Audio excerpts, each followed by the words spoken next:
entendu? Ah si, pardon, d'habitude c'est toi. Mais non, justement, D'habitude. l'intérêt là, c'était que c'est toujours moi l'intérêt, c'était que c'est toi qui lançais du coup. Ah oui, c'est vrai, C'est pour ça que je t'ai excuse-moi. dit Non mais c'est 15%. excuse-moi. Bon, C'est pas grave. c'est le lancement de Et alors le plus pourri que l'on vous ait fait, chers auditeurs. Mais Christophe et moi attendions chacun que l'un ou l'autre parle suite à ce super générique qui sonne le rendez-vous du vendredi soir, tous ensemble pour parler culture, cinématographie, lecture, musique. Voilà, bah, écoutez, bienvenue à tous dans Et alors, en ce vendredi, on est le combien? 3, 4, 5 avril. Bienvenue dans ce nouveau numéro de Et alors. Ça va, Chris? Comment tu vas? Ça va, bonsoir tout le monde, ça va très bien, bonne semaine, tranquillou, plein de trucs, plein de une semaine de sport, de rencontres et de lecture, donc c'était bien. Ah, une belle semaine donc. Mmh. Bon, et toi, tu es fier de ce lancement magnifique et inédit d'ailleurs, je pense. Je pense que c'est du jamais vu sur une antenne radio ou un podcast ou même une antenne télé. Non, je ça de mémoire, non, ça s'est jamais arrivé. On a fait des lancements pires, hein, mais non, c'est juste de mémoire, non, c'est jamais arrivé. Tiens, tu parlais de radio, il faut préciser, hein, que dorénavant notre émission est aussi diffusée sur 2 radios, Radioverse, que vous retrouverez, sur internet radioverse.fr, tous les vendredis à 18h. Donc, vous pouvez l'écouter aussi, en direct, via la radio, et c'est diffusé sur une autre radio, une radio locale à Paris, dont j'ai malheureusement oublié le nom, mais on mettra les coordonnées de la radio sur le site internet. Je m'en excuse. J'espère qu'ils m'en tiendront pas rigueur. Mais non, personne ne s'en tient rigueur. On est là pour s'amuser, pour rigoler. Et bien sûr, on leur refera de la pub dans un très prochain épisode. Bien, eh ben, écoute, je te propose qu'on démarre tout de suite et moi je te propose de parler du programme. Alors ce soir, je te propose qu'on parle dans l'instant culte du film que je t'ai fait regarder, Sam, je suis Sam. Ouais, et ensuite on parlera encore cinéma avec le film Heureux gagnant. Et enfin, on finira par parler un peu lecture et parler du film Les animaux héros de notre histoire. Et on vous parlera également d'un nouveau projet qui va éclore et un petit teaser vous sera annoncé dans les semaines à venir. Donc restez branchés. C'est bon pour toi, Christophe? C'est nickel. Eh ben, écoute, je te propose de lancer notre super générique que tout le monde nous envie et de démarrer l'instant culte. Madame, je n'écrirai rien sur ce film, c'est une merde. Alors tu vois, on parlait de lancement pourri, mais là je viens de rater le jingle puisque j'ai oublié de remettre le son à fond. Donc, jingle. Madame, je n'écrirai rien sur ce film, c'est une merde. Ah, ben effectivement, un lancement qui est mais 10 fois, 100 fois, 1000 fois mieux. Merci, Toff. Bon, alors, écoutez bien, vous commencez à me connaître, je suis sûr, de l'autre côté de votre appareil de diffusion, de votre podcast. Voilà, cette semaine, le 2 avril plus exactement, sonne la journée mondiale de l'autisme. Et donc pour ça, j'ai infligé à Christophe de regarder un film qui s'appelle Sam, je suis Sam, avec Sean Penn et Dakota Fanning. Bah écoute, Christophe, je te laisse pour l'instant culte pitcher ce film et nous dire un peu ce que tu en as pensé. Ouais, donc c'est l'histoire d'un autiste qui est père, qui devient père, d'une petite Alice, et la mère ne supporte a priori ni la naissance de cette petite fille ni son mari autiste, et au lieu de rentrer avec le bébé chez elle, ben, elle laisse le bébé au père qui s'appelle Sam donc, et s'enfuit dans la foule. Elle s'enfuit. Sam élève un petit peu la petite pendant, je sais pas, 3 4 ans, peut-être même plus, 8 9 ans, je sais plus 7 ans, exactement. 7 ans, 7 ans, 7 ans, voilà. 7 ans. 7 ans, et puis, juste à ce que les services sociaux s'en mêlent. À ce moment-là, les services sociaux veulent, placer la petite dans une famille, «normale» entre guillemets, et qu'elle n'ait plus de contact avec le père. En tout cas, qu'elle ne Et vive donc plus toute seule avec le père.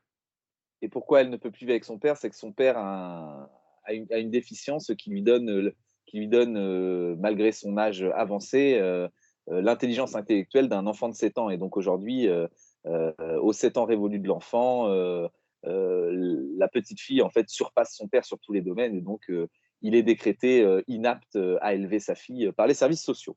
Bah écoute, c'est un bon pitch. Et alors, qu'est-ce que tu en as pensé de ce film que je t'ai infligé, je crois? Bah, voilà, ça tu l'as dit 2 fois affligé et moi je n'ai pas du tout aimé le film. D'abord, il fait partie de cette catégorie de films dont on a déjà parlé, dans plusieurs émissions. C'est un film à César. Donc c'est un film Ah, qui ça, lorgne les Zéar, Oscar a Césars. pris. Ah, Un Oscar, film à pardon, prix, excuse-moi. effectivement, hein. Un film à prix. Pour ce film, Mmh. Sean Penn a été nommé aux Oscars 2002. On a Dakota Fanning, hein, qui joue la petite fille. Son premier film, d'ailleurs, cette actrice qui ensuite a bien émergé, a raflé un tas de prix, meilleur espoir, meilleure jeune actrice, dans plusieurs prix nobles du cinéma hollywoodien. Juste pour le rappeler, je t'écoute. Ouais et Sean Penn n'a rien eu et c'est bien, tant mieux. Parce qu'il est minable dans ce film. On avait vu il y a 15 jours l'actrice qui joue la séduction avec la bouche ouverte, dans un film Un homme d'exception pardon. D'ailleurs, il me semble, hein, qu'il a concouru la même année pour le César. Faudrait que je vérifie pour L'Oscar. l'Oscar. Le Oh César, bordel, c'est en France. excuse-moi. Je sais que tu es Bref, quelqu'un de très chauvin, mais bon, rendons à César ce qui est à César et donc les Oscars. les Oscars, je me l'imprime dans ma tête. Et là, donc, après la meuf qui ouvre la bouche tout le film pour jouer la séduction, on a le mec qui ouvre la bouche pour jouer l'autiste. C'est terrible à voir. C'est très malaisant comme film. Euh, et j'ai pas, ouais, moi, j'ai pas aimé du tout ça. Donc, le jeu de Sean Penn est nul. Au-delà, le scénario, il pousse à la larme, larmoyant au possible. Enfin, rien ne va dans ce film. Et puis on voit que c'est un film de commande aussi, non seulement un film à prix, mais un film de commande. C'est-à-dire il s'est monté grâce à des subventions de Nike, de Starbucks, de Huggies. Donc il y a pas tous les deux plans, tu as une publicité quoi, et qui tombe mais comme Bon, un cheveu allez. sur la soupe. Bon, Le je te générique à trouve ce un petit titre, peu, ouais, je te vas-y. trouve un petit peu fort de café, hein, pour rebondir sur le Starbucks. Bon, je peux entendre certains de tes arguments. Je trouve que tu tapes un peu facilement sur les productions hollywoodiennes quand même, sans y voir les bons attraits. Je peux pas être d'accord avec toi sur le jeu de Sean Penn. Alors, bon, moi, je dois le dire, c'est un film de mon enfance. C'est-à-dire que c'est un film que j'ai découvert quand j'avais entre 10 et 15 ans. Donc, du coup, forcément, c'est une histoire qui m'a touché, ayant en plus dans mon entourage des personnes autistes, je trouvais que ça rendait un bel hommage. Donc j'avoue que je te trouve un petit peu dur pour le coup sur ce film. Alors Tu là, je étais te déjà coupe, un hein. peu sur un homme d'exception, mais bon, pour le coup, je pouvais le comprendre. Là, je te trouve vraiment très dur. Alors moi, je te coupe déjà sur ce que tu as dit tout de suite. Tu dis que que tu as des personnes dans ton entourage qui sont autistes. Moi aussi, j'en ai. J'en connais deux qui ont été diagnostiqués autistes. Et ce film ne rend pas hommage, hein, je suis désolé. Hein. Ah ben moi, je Un suis homme pas d'accord. d'exception, ça leur rend plus hommage que même si c'était super mal joué par Russell Crowe, qui se grattait le front pour montrer que oulala, il a un problème psychologique. Ce film-là ne leur rend pas hommage par le jeu, j'allais dire ordurier, tu vois, par le jeu ordurier de Sean Ben, Penn. Ah ben moi je suis voilà, on sera pas d'accord, hein. Moi je trouve que Sean Penn justement joue très bien. Alors peut-être qu'il surexpose un peu, il surexpose un peu le trait autistique. Alors ça je peux te l'accorder, mais je pense que c'était aussi un message fort qu'a voulu envoyer la réalisatrice, dans le sens où ben voilà, c'est mettre la lumière aussi sur le fait que ben, un handicap ne nous fait pas paraître moins humain qu'un autre. Et pour ça, il lui fallait une vedette star. Et oui, je l'avoue, elle a choisi Sean Penn. Ça aurait peut-être été bien aussi de choisir une vraie personne à trait autistique, et c'est peut-être là où tu veux en venir. Mais je pense que pour que le film ait un réel poids, avoir une star de renom qui était Sean Penn, enfin qu'il l'est encore aujourd'hui, mais qu'il était davantage dans les années 2000, je pense que ça a vraiment servi la cause pour le coup. Oui, je te rejoins, c'est mon côté woke, effectivement. Dans Le Huitième Jour, un film français avec Daniel Auteuil, la personne handicapée était vraiment handicapée. Tout Et à même fait. si le film était dur, j'avais pas ce petit côté malaise que j'ai eu quand j'ai regardé Sam, je suis Sam. De voir un adulte, j'allais dire un adulte valide jouer l'autiste, ben, moi ça me gêne en fait.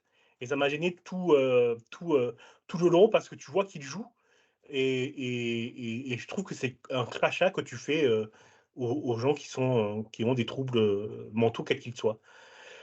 C'est mon D'accord, côté woke. je peux ouais, peut-être, je peux l'entendre. Après, bon, pour rebondir un peu sur ce que tu disais, effectivement, le 8e jour, donc après, c'est pas de l'autisme, hein, dans le 8e jour, c'est de Non, la trisomie 21 oui, et on sait qu'il est plus facile de diriger des acteurs, atteints de trisomie 21 tout comme, leur faire du sport, leur faire des activités, plutôt que des personnes atteintes d'un lourd autisme, hein. Je parle de lourd autisme, comme il est indiqué en tout cas dans le film avec Sean Penn. Je rappelle le titre, hein, pour ceux que ça intéresse et que ce débat vous avez envie de le trancher. Sam, je suis Sam.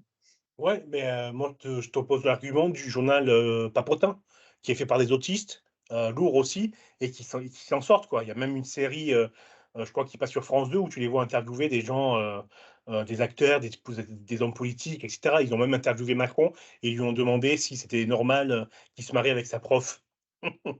Oui, oui, non, mais Tu vois? je Donc comprends. Mais je c'est comprends ce que possible, tu quoi. veux dire, mais il faut aussi recontextualiser. Aujourd'hui, si on faisait un film sur le même sujet qui s'appelait aussi Sam, je suis Sam, je pense qu'on offrirait le rôle à une personne avec un trouble autistique. Il faut recontextualiser. On est au début des années 2000 et c'était pas du tout dans la tendance. Alors, c'est pas avant-gardiste de ne pas le faire, et je suis d'accord avec toi, mais on peut beaucoup moins le reprocher qu'on pourrait le reprocher aujourd'hui, je pense. Alors sur ça, je te suis effectivement. Quand on sait que dans les années 80-90, dans le cinéma français, tous les rôles, tous les rôles, d'arabes étaient faits par des Français blancs, Oui. Oui. je te rejoins sur cette sur ce contre-argument alors. Bon, bah, vous l'avez compris, en tout cas, Sam, je suis Sam, un film qui divise. Donc, les réacs n'aimeront pas, les personnes sensibles et sensées aimeront mieux. Est-ce que c'est un bon. Bah, écoute, c'est la première fois que je me fais traiter de réac, mais d'accord, je le prends, écoute, c'est pas grave. Ah, bah, faut un début à tout. Non, bien sûr, je plaisante, hein, on permet de se taquiner parce qu'on se connaît bien avec Chris et qu'on aime aller se chercher. Donc voilà, donc n'hésitez pas, si ça vous tente, voilà, de voir un Sean Penn dans le début des années 2000, donc jouer un rôle autiste, hein, alors qu'il ne l'est pas. Mais voilà, pour la sauvegarde de la garde justement de sa fille, n'hésitez pas à aller voir ce film, Sam, je suis Sam. Et n'hésitez pas aussi sur les réseaux à nous dire ce que vous en avez pensé en commentaire. Bien, je te propose pour détendre un peu l'atmosphère, sauf si tu as autre chose à dire, de te lancer un petit quiz, de te lancer un petit défi. Est-ce que j'ai autre chose à dire? Bah, j'ai toujours des trucs à dire. Mais c'est peut-être l'objet de ton quiz. Alors je vais rien dire et on va voir les questions que tu poses. On verra la suite Voilà. si Et vas-y, tu ouais, rebondiras au après. cas où. Bon, déjà, on va le dire, hein, un film à prix, et ça, je te rejoins là-dessus, hein, on veut faire du cinéma pour aller rafler des prix et se donner un nom, je suis d'accord avec toi. Et donc, justement, cette année-là, qui a été sacré meilleur acteur et pour quel film? Donc, je rappelle, c'était en 2002. Sean Penn a été nommé aux Oscars, mais n'a pas eu l'Oscar. C'est quelqu'un d'autre qui lui a raflé l'Oscar. Et qui était-ce et pour quel film? Alors c'est pas Russell Crowe? Non, c'est pas Russell Crowe, Alors c'est c'était pas pour un Denzel homme d'exception. Washington. Exactement, bien joué, très très fort. Et pour quel film? C'est pour un film qui raconte sa première journée, dans un commissariat en tant que flic. Il est, heu, il fait équipe avec un mec, une pourriture de flic qui ment, qui vole, qui tue, enfin qui fait n'importe quoi Alors, et à la fin, il se demande ça et ça s'appelle s'appelle j'ai Training Day, oublié. tu as raison, Training Day, mais Training Day. tu inverses complètement les rôles. C'est Ah Ethan tu te Hawke qui fait sa première journée et c'est Denzel Washington qui joue le flic au début en apparence complètement fort et complètement à fond sur son métier et qui finalement s'avère être la pire des ordures. ah, eh beh, comment j'ai fait pour, confondre les 2? Je ne comprends pas. OK, c'est noté. Mais oui, c'est bien Ethan Hawke qui joue le jeune flic et Denzel Washington, le flic qui trempe dans les cartels, les magouilles et tout ce qui s'ensuit. Donc c'est effectivement lui qui a chopé pour le film Training Day, qui fera sans doute un jour l'affaire de l'instant culte. Ça nous permettra pardon, de le regarder de nouveau. Bah écoute, j'ai une autre question, mais Sean Penn, par contre, 2 ans plus tard, il a décroché cet Oscar, tant mérité, cette statuette, et pour quel rôle? Alors là, c'est une colle. C'est Alors, vrai? c'est Une un vraie film, colle? ouais, une vraie colle. Donc, c'est un film, T'évites de tricher, hein? promis, je ne triche pas. Est-ce que c'est un film larmoyant? Alors c'est un film larmoyant. Oui, c'est un film larmoyant, mais il n'est pas à la base fait pour être un film larmoyant. C'est un vrai drame, sans aucune once de comédie, qui a été D'accord. réalisé par un homme qui aime beaucoup, beaucoup les Oscars. Ah, La liste de Schindler? Non, pas du tout. Ah, Ah non, non, ça n'a pas été c'est Spielberg? réalisé par... Non? non, non, pas du tout par Spielberg. Quelqu'un qui est beaucoup plus, comment dire, sur le ton politique. C'est un homme qui Ah, s'est, oui, oui, je vas-y. vois qui c'est. Oh bordel, il a fait le film sur les deux hommes politiques qui s'affrontent lors d'un débat télévisé. C'est bien ça? Comment il Ah s'appelle non, c'est pas lui. Ah, Non, non, non. zut. C'est une ancienne star de western, devenu réalisateur. Ah, bah, alors, d'accord. Alors, c'est pas Newman, oh bordel. Ah, celui-là, je te le donnerai Oui, oui, pas quand même. je Il l'ai. faut le Non, non, non, trouver. je l'ai. Clint Eastwood. Clint Eastwood, exactement. Et donc, Donc, pour c'est quel un film de film? Clint Eastwood. Alors, dans quoi il a Ouais, joué exactement. Allez, je te fais le pitch un peu. Comme ça, je ouais, vois vas-y, si tu ouais. l'as vu.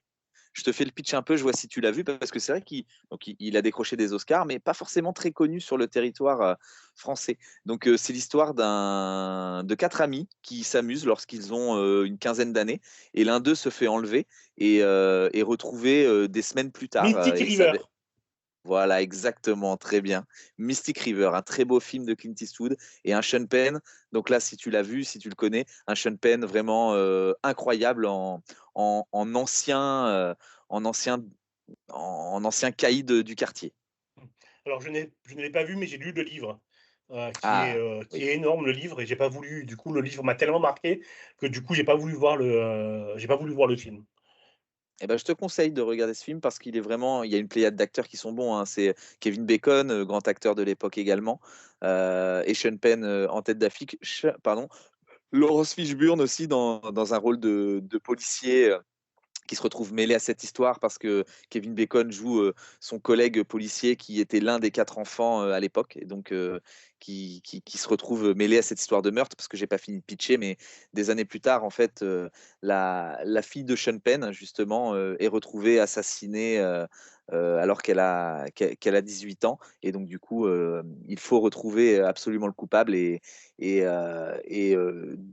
quatre amis qui se connaissaient lorsqu'ils avaient à peu près l'âge où est morte la fille de Sean Penn, en fait, se retrouvent obligés en fait de renouer des liens pour dénouer cette histoire. Ouais, moi, je conseille le livre aussi. Voilà. Bah écoute, moi, tu vois, je n'ai jamais lu le livre, mais j'ai uniquement vu le film. Et ben, je crois que je vais aller plonger dans ce livre. Eh ben, on échange. Tu lis le livre, tu regardes le Voilà. film. Et voilà, et ensuite on rééchange là-dessus. Pareil, un film qu'on mettra très certainement soit dans un instant culte, ou alors on pourrait faire notre nouvelle émission qu'on est en train de vous préparer avec Clint Eastwood en trame de fond. Ça peut être intéressant aussi. Qu'est-ce que tu en penses? Un Ah, c'est réalisateur. super, ouais. Excellente idée. Ouais. Voilà, bon bah Je suis écoute, hein, partant. c'est en discutant et en faisant ces émissions qu'on fait ça, on vous en dira plus un peu plus tard. Allez, une autre question, on passe à la suite, on essaie d'aller un peu plus vite. Dakota Fanning, donc, qui joue la petite Lucy dans le film Sam, je suis Sam, lorsqu'elle a 7 ans. Mais on voit également une autre actrice jouer la petite Lucy lorsqu'elle a 4 ans. Est-ce que tu sais qui joue Lucy lorsqu'elle est plus jeune, avant Dakota Fanning? Alors, je l'ai lu dans la liste des acteurs et des actrices en l'occurrence, mais ça m'a pas frappé. Est-ce que c'est Oh pas bah, sa faut pas aller sœur? chercher très loin. Eh ben C'est pas sa exactement, c'est sœur? tout à C'est fait ça. ça? C'est sa sœur, de 4 ans de moins, qui avait donc 3 ans Elle et demi ou Flaming, 4 ans à ça me l'époque. revient. C'est Elle Fanning, exactement. Elle Fanning, voilà, qui aussi a continué sa carrière un peu plus tard. Putain, t'es bon, tu es fort, bien joué. Mais je vois que tu t'es renseigné un peu sur le film car tu sais que je vais te poser des quiz. Eh oui, j'ai regardé l'affiche. Allez, bon, et ben alors je t'en pose une autre en essayant de cette fois réussir à te coller. Ce film permettra justement à l'excellent jeu de Dakota Fanning de rejoindre Denzel Washington, qui, rappelons-le, avait réussi à avoir l'Oscar du meilleur acteur en 2002, sur un projet 2 ans plus tard, donc en 2004. Est-ce que tu sais quel est ce projet? Non, c'est Le une s vraie colle là le encore. Voilà, le seul film qui a réuni Dakota Fanning et Denzel Washington à l'écran. Donc à l'époque, là, elle avait quasiment 10 ans, donc une petite fille un petit peu plus âgée, avec une histoire cette fois Heu, d'enlèvement. non, alors là, j'ai rien du tout dans la tête. Je Ouais, te donne la réponse ouais, vas-y, j'aurais et pas. je suis content de t'avoir collé. Donc c'est un film, de oh, j'ai perdu son nom, celui qui a réalisé les Transformers, plus tard, Michael Bay, voilà. Excusez-moi. Je crois que c'est Michael Bay, d'ailleurs, tu me le confirmeras, en faisant une recherche ultra rapide et le film, c'est Man on Fire. Tony Scott, le Qui a réalisateur. réalisé le film?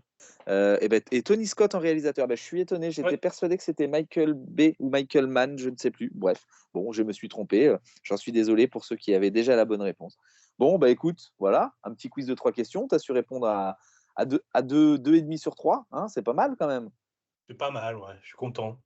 Ça J'aurais pu faire s'entend et du mieux. coup, est-ce que tu as envie de rebondir, à nouveau sur ce film ou sur le casting, qui est Sam, je suis Sam, je le rappelle, dans notre instant culte, ou est-ce qu'on passe à la suite? Non, je voulais juste dire, que moi, j'étais pas content avec le film parce que je trouve que c'est un mauvais film, mais le message est bon. Ils ont même fait des grosses recherches dans un centre autistique à Los Angeles pour, travailler sur le scénario et cetera. Donc le message est bon, mais le film est mauvais. C'est juste ça que je voulais préciser sur Et tout ce que d'ailleurs, j'avais dit. de mémoire, je crois d'ailleurs que Sean Penn a passé lui-même, un temps, seul avec des gens autistes dans le centre dont tu parles. Tout à fait. Voilà. Eh ben super, bah, écoute, bon voilà, 2 avis divisés, à vous de vous faire votre avis. J'espère que vous avez aimé les questions et su y répondre. Bah, écoute, je te laisse lancer la suite. Ça marche, qu'est-ce que tu penses d'une petite pause musicale? Allez, une petite pause musicale, qu'est-ce que tu as envie d'écouter? Björk, Bachelorette.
On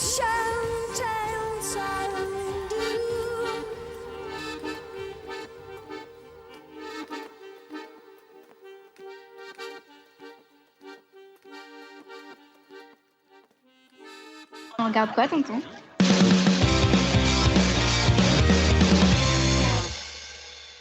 Alors, on regarde quoi? On regarde Heureux gagnant, c'est bien ça? James, tu l'as vu, Heureux Heureux gagnant? gagnant. Exactement, oui, je l'ai vu. Bah, tu nous fais le pitch et tu nous dis ce que tu en as pensé, puis après j'enchaîne. Allez, je te fais un petit pitch. Bah, c'est un film sorti le 13 mars dernier, donc il y a vraiment pas longtemps, avec en tête d'affiche Fabrice Eboué et Audrey Lamy. Voilà, bah, c'est un film à histoire dramatique, donc 4 histoires différentes tout au long du film sur qu'est-ce qu'il arrive aux gagnants des grosses sommes de loto. Et donc du coup, c'est des histoires tirées à l'extrême. Donc il y a une histoire sur un couple qui découvre un couple en crise qui découvre qu'à 5 minutes de la fin des validations des tickets, ils ont gagné une grosse somme, mais qu'ils ont à peine 1 heure pour aller faire valider du coup le ticket dans le centre de la Française des Jeux le plus proche. Donc s'ensuit une course-poursuite et des engueulades à tirer l'arigot. On a une autre histoire sur des terroristes, 3 terroristes qui s'apprêtent à commettre un attentat et qui découvrent juste avant de se faire exploser qu'ils ont gagné le gros lot. Donc là, qu'est-ce que fait un terroriste à ce moment-là? Et puis l'histoire d'une femme qui gagne au loto, qui essaie de trouver l'amour depuis X temps, et puis Mmh. qui n'y arrive pas. Et là, forcément, l'amour lui tombe dessus au moment où elle va faire valider son ticket. Alors, est-ce un coup du hasard ou une entourloupe bien menée? Et la dernière histoire, c'est sur une personne dans un EHPAD qui en validant son ticket, une vieille personne, et ben, est tellement surprise qu'elle meurt d'une crise cardiaque. Et donc, le choix des personnels soignants est de savoir ce qu'ils vont faire de ce ticket gagnant qu'ils ont désormais entre leurs mains.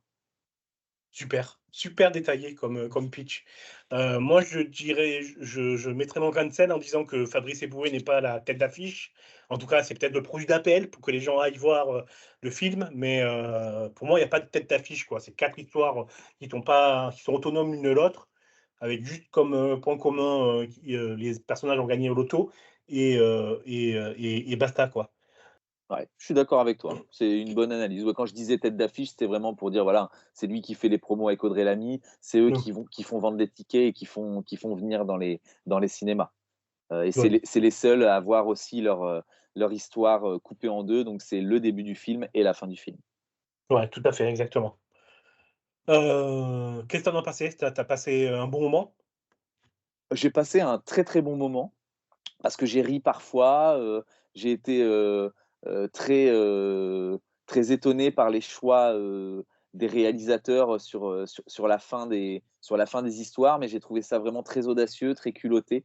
Voilà, on va voir ce film des fois en se disant: «Bon, c'est peut-être une comédie», mais en fait, pas du tout. Et c'est pas tout est bien qui finit bien, mais plus tout est bien qui finit mal, dans chacune des histoires. Donc c'est assez intéressant et c'est assez déboussolant. On n'a pas l'habitude de voir un film comme ça. Alors, je suis d'accord avec toi, ouais. On n'a pas l'habitude de voir ça. Je trouve que ça va très loin dans la noirceur. Hem, moi, le film est bien, hein, les acteurs, ils sont parfaits, il y a des moments drôles, même quand c'est dur. Faut aller voir ce film. Moi, je le conseille. Par contre, si on gratte un peu, ce qui m'a gêné, c'est le message derrière, quoi. J'ai l'impression que le message, c'est: «Reste pauvre, tu auras moins d'emmerdes». Ouais, L'argent, oh il est non, fait là pour les riches et pas tu pour les pauvres. Tu ne sauras pas bah, le gérer, quoi, si tu l'argent, deviens riche. c'est plus l'argent ne fait pas le bonheur, j'ai envie de dire. C'est juste pour reprendre cet adage-là. Ouais, l'argent ne fait pas le bonheur pour les pauvres. Moi, c'est ça le message du film, à mon avis, hein. C'est ça qui m'a un petit peu Oui. gêné. Oui, oui, oui. Non, mais c'est qu'on est dans un monde où tout le monde court après l'argent. Et je trouve, alors on va donner le nom des réalisateurs, hein, qui pour moi, voilà, ont fait quand même quelque chose de très audacieux, hein, Maxime Govard et Romain Choé. Alors je ne sais pas comment ça se prononce exactement et j'en suis désolé.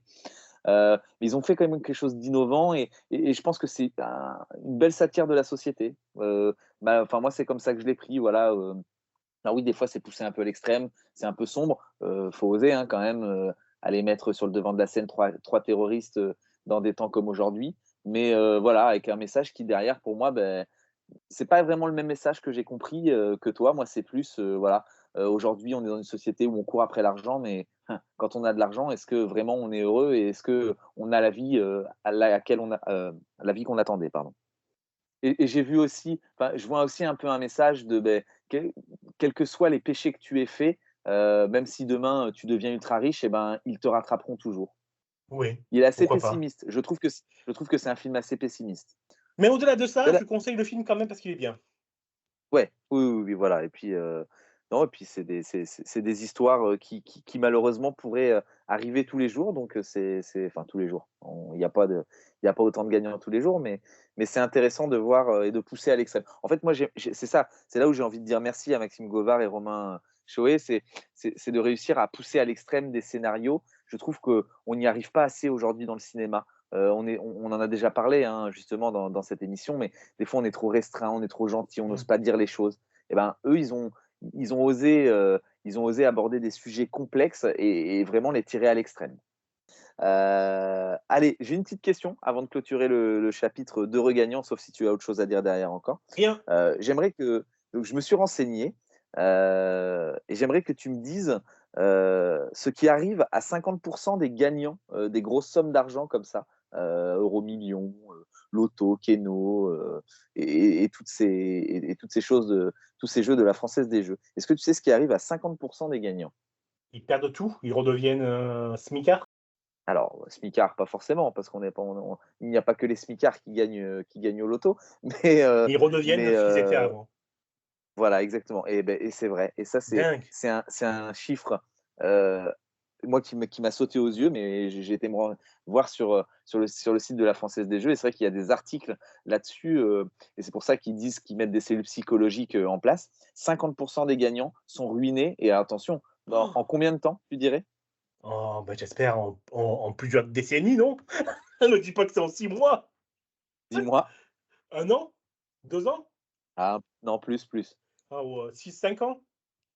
Ouais, 4 ans, un peu moins, tu vois? Ah, Pile poil entre les 2. Donc 50 des gagnants et écoutez bien, donc si un jour vous avez la chance de gagner, ne faites pas partie de ces 50 là, je vous en supplie. Placez votre argent intelligemment et ne le dépensez pas, à volo, en voiture, yacht de luxe et escort girl qui vont avec, hein. C C'est-à-dire 50 des gagnants sont ruinés dans les 4 ans qui suivent, leur gain. Tu lis quoi, toi? Euh, Eh bien, moi, je lis quoi? Je lis, un super livre qui s'appelle «Les animaux héros de l'histoire». Donc un livre de Jean-Baptiste, Pattier, qui est un historien et illustré par Emmanuel Chonu, qui est bien connu, du monde des illustrateurs. Alors de quoi parle ce livre? C'est un livre, qui retrace, les animaux héros dans l'histoire, donc en fait, qui nous permet de voir, de voir qu'en fait, l'être humain sans l'animal n'aurait pas remporté beaucoup de guerres et n'aurait pas évolué comme il a évolué aujourd'hui.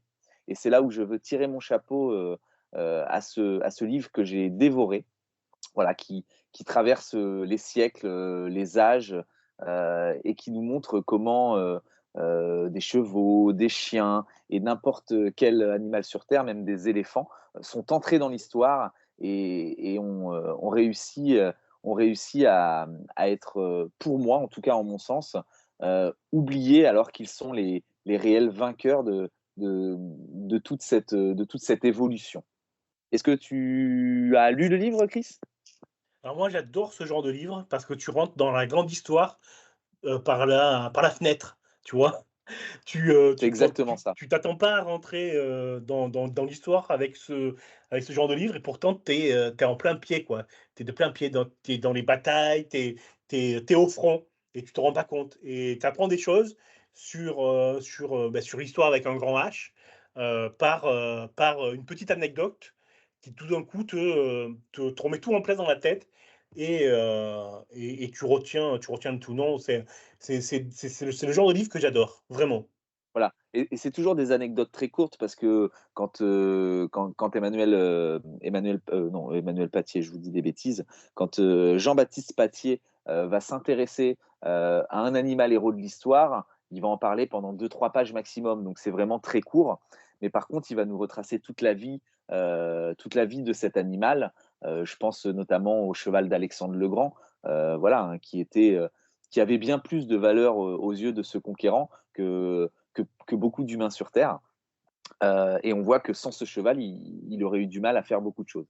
Donc voilà, c'est plein de petites histoires comme ça sur des animaux connus ou méconnus, hein.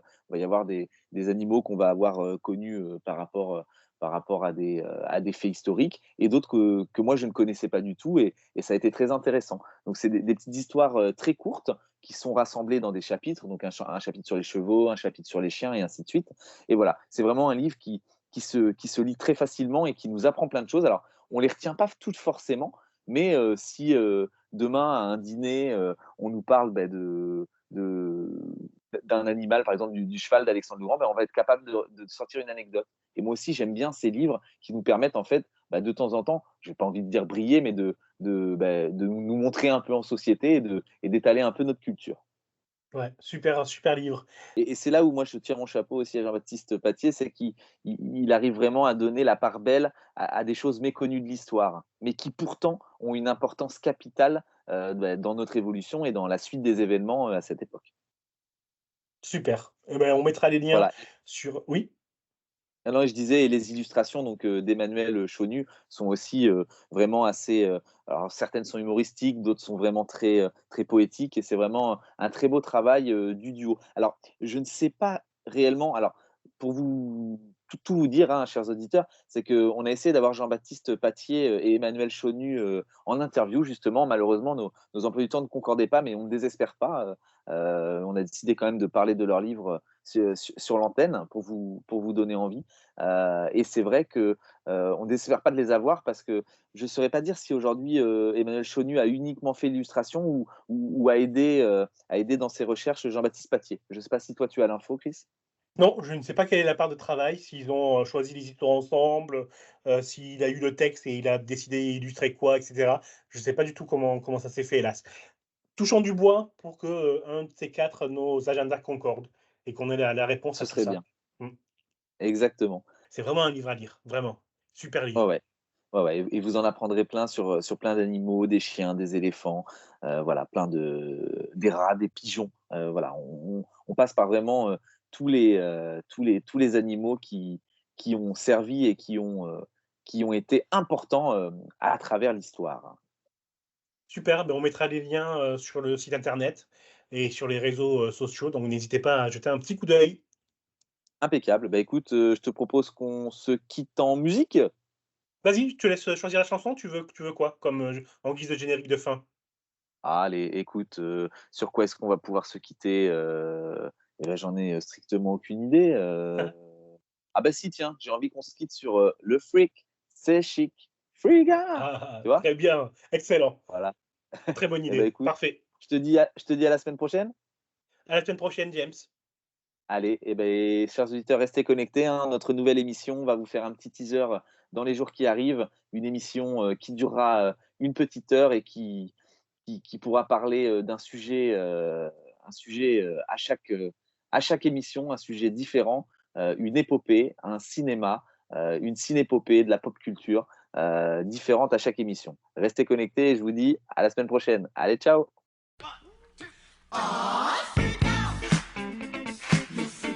C'est chic, freak out. Oh, freak out. Le freak, c'est chic, freak out. Have you heard about the new dance craze? Listen to us, I'm sure you'll be amazed. Big fun to be had by everyone. It's up to you, sure they can be done. Young and old are doing it, I'm told. Just one try, and you too will be sold. It's called a freak, they're doing it night and day. Allow us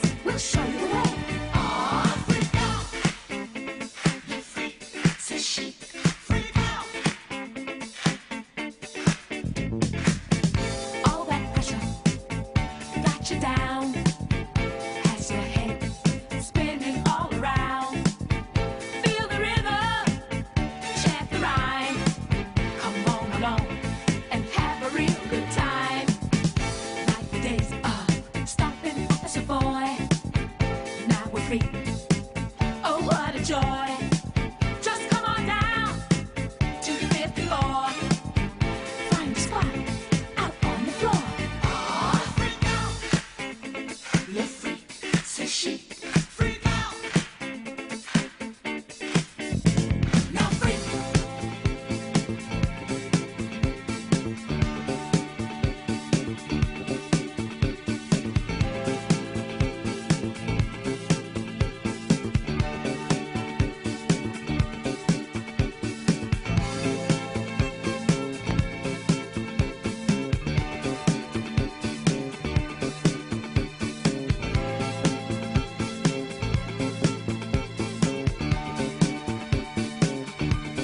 I say freak.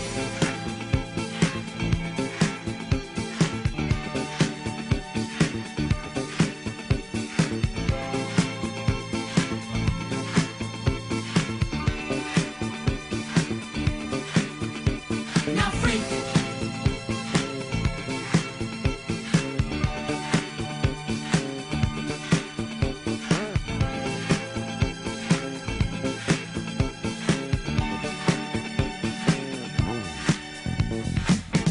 All that pressure got you down. Has your head spinning all around. Feel the rhythm, chant the rhyme. Come on along and have a real good time. Like the days of stomping at the boy. Now we're free. Oh, what a joy. Just come on down to the 5th floor. Find a spot out on the floor. Ah, freak out. Le freak, c'est chic. Freak out. Ah, freak out. Le freak, c'est chic. Freak out. Ah, freak out. Le freak, c'est chic. Ta ta ta ta ta ta ta ta ta ta ta ta ta ta ta. Tu reconnais ça au moins? Chris, qu'est-ce qui t'arrive? Pourquoi est-ce que tu chantes Indiana Jones? Ta na na na na na na na. Ça, tu reconnais? Alors, je vais vraiment être très sympa, je vais dire Harry Potter parce que les 3 premières notes ont été très bonnes, mais les 27 qui ont suivi derrière, c'était catastrophique. Et qu'est-ce qui t'arrive là, aujourd'hui, là? Tu es en train de me chanter du Indiana Jones, me chanter du Harry Potter. Tu as quelque chose à m'annoncer? Quelque chose tu veux m'inviter quelque part? Non, je participe au casting de ta nouvelle émission. Tu m'as parlé de ta nouvelle émission qui s'appelle Cinépopée et je te montre que je connais mes classiques et que je peux Ah, donc participer à ton émission. eh ben écoute, ben voilà, ben écoute, tu es engagé pour cette émission. Cinépopée, effectivement, une nouvelle émission disponible sur le Radioverse et en podcast très bientôt. Une émission qui reprendra toutes les épopées cinématographiques, telles Harry Potter, telles Indiana Jones, telles Star Wars. On en discutera tous les deux avec Chris pendant 1 heure. On jouera, on se posera des petites questions et on sacrera toutes les semaines un champion. On vous donnera les critiques à l'époque, qu'est-ce que les gens en ont pensé. On vous donnera également des petites anecdotes de tournage que peu de personnes savent et qu'on aura réussi à vous dénicher. Donc, on vous donnerait rendez-vous très prochainement pour notre nouvelle émission Cinépopée. Cinépopée, la petite histoire des grandes sagas. C'est pas mal ça, non, comme Et slogan? ça, c'est beau.